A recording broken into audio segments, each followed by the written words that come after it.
رات کے گہرے سناٹے میں ایک کمرہ ایسا تھا جہاں صرف ایک آواز سنائی دیتی تھی، ٹک ٹک ٹک ٹک۔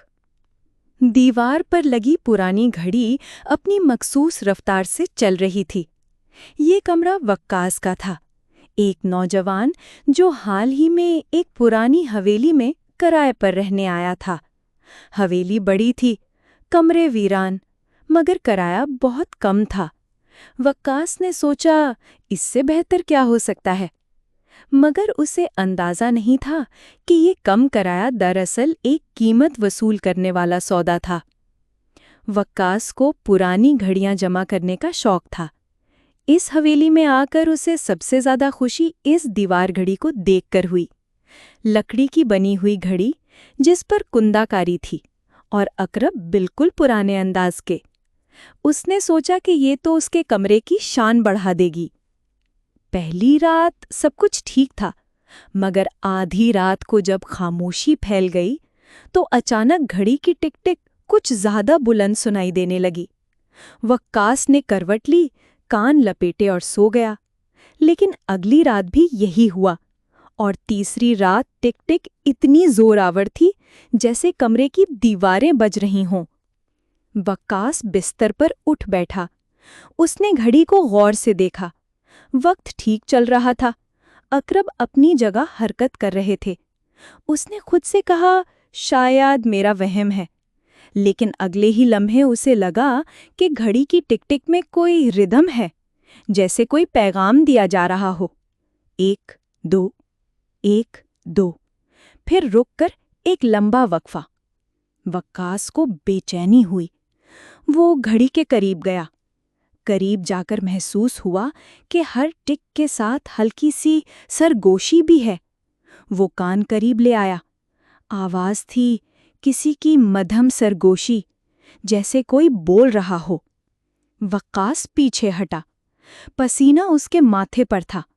اس نے گھڑی اتاری اور بیڈ کے نیچے رکھ دی، مگر تب بھی ٹک ٹک کی آواز کمرے میں گونجتی رہی۔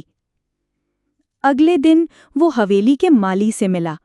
اس نے پوچھا یہ گھڑی کب کی ہے؟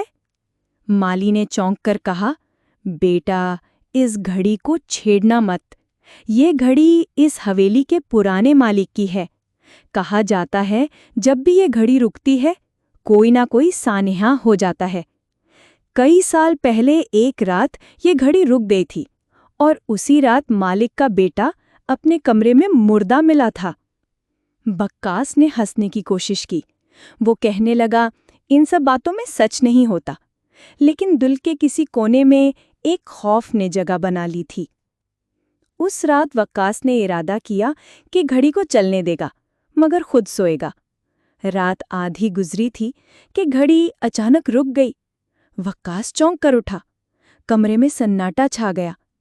اس نے گھڑی کو دیکھا، عقرب 12:03 پر آ کر رک گئے تھے، اور اسی لمحے دروازے پر ہلکی سی دستک ہوئی۔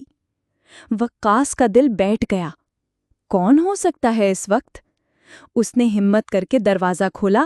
باہر کوئی نہ تھا، لیکن کوریڈور کے آخر میں ایک سایہ ہلکا سا ہلتا ہوا نظر آیا۔ ایک دبلا پتلا آدمی، سفید کپڑوں میں۔ وقاص نے آنکھیں ملی، مگر سایہ غائب ہو گیا۔ وہ کانپتے ہوئے واپس آیا، گھڑی کو دیکھا، اور اس کے پیندے پر کسی نے ناخن سے ایک جملہ کھود رکھا تھا، جب گھڑی رکے گی وقت بھی رکے گا۔ وقاص کی نیند اڑ گئی۔ اس رات اس نے ارادہ کیا کہ گھڑی کو چلنے دے گا، مگر خود سوئے گا۔ رات آدھی گزری تھی کہ گھڑی اچانک رک گئی۔ وقاص چونک کر اٹھا۔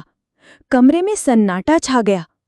اس نے گھڑی کو دیکھا، عقرب 12:03 پر آ کر رک گئے تھے، اور اسی لمحے دروازے پر ہلکی سی دستک ہوئی۔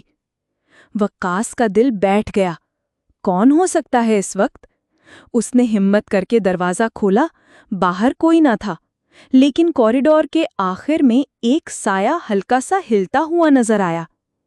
ایک دبلا پتلا آدمی، سفید کپڑوں میں۔